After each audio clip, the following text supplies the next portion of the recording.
आयुषी जैन जी, राधे राधे महाराज जी।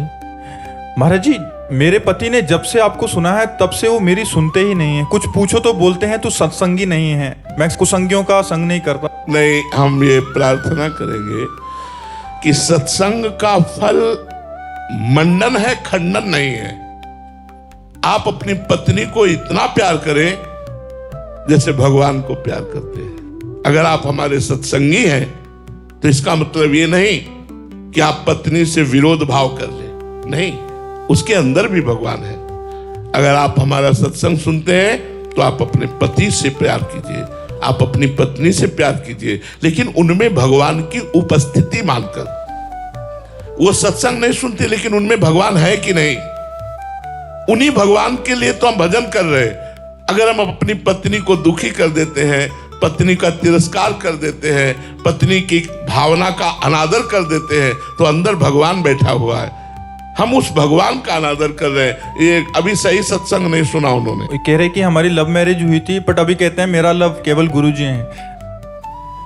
तो मेरी बात मान लो, मेरी बात मान लो। आज से आप अपनी पत्नी में भगवान का दर्शन करते हुए खूब प्यार कीजिए और नाम जप कीजिए, अच्छे से चलिए। नहीं तो फिर प्रेमानंद का सत्संग परिवार का खंडन करने वाला प्रसिद्ध हो जाएगा। ऐसा नहीं है, ऐसा नहीं है। हमारा सत्संग का उद्देश्य भगवत प्राप्ति है, और भगवत प्राप्ति तभी होता है जब आप अपने बच्चे में भगवान देखें, आप अपनी पत्नी में भगवान देखें, आप अपने पति में भगवान का भाव करें, और माता पिता परिवार सबको प्यार करें, धर्म से कमाएं, परिवार का पोषण करें, नाम जप करें, तब भगवत प्राप्ति होती है।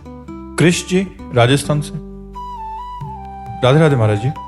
महाराज जी, ये मन और बुद्धि मेरे बॉस बन चुके हैं, जैसा ही चाहते हैं वैसा ही कराते हैं। मैं इनको नौकर बनाना चाहता हूं महाराज। नाम जप, नाम जप, नाम जप में इतनी बड़ी सामर्थ्य है कि बिगड़ा हुआ मन और बिगड़ी हुई बुद्धि भगवान में स्थित हो जाएगी।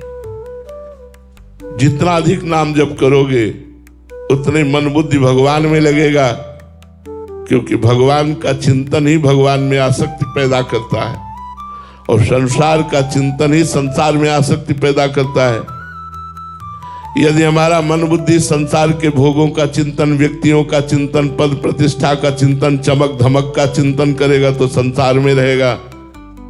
और भगवान की लीला कथा सुनना, भक्तों के चरित्र सुनना, भगवान नाम जप करना, भगवत कीर्तन करना, परोपकार करना, तो मन बुद्धि भगवान में लग जाएगा।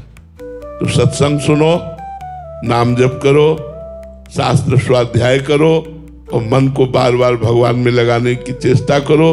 धीरे से ये परम पवित्र होकर तुम्हारे अधीन हो जाएगा। तुम जैसा चाहोगे वैसा चलेगा, पर अभी नहीं, समय लगेगा। खूब नाम जप करो, साधना करो। साधना के द्वारा मन को वश में किया जाता है, और संसार का चिंतन करते हुए, भोग भोगते हुए मन को कभी वश में नहीं किया जा सकता।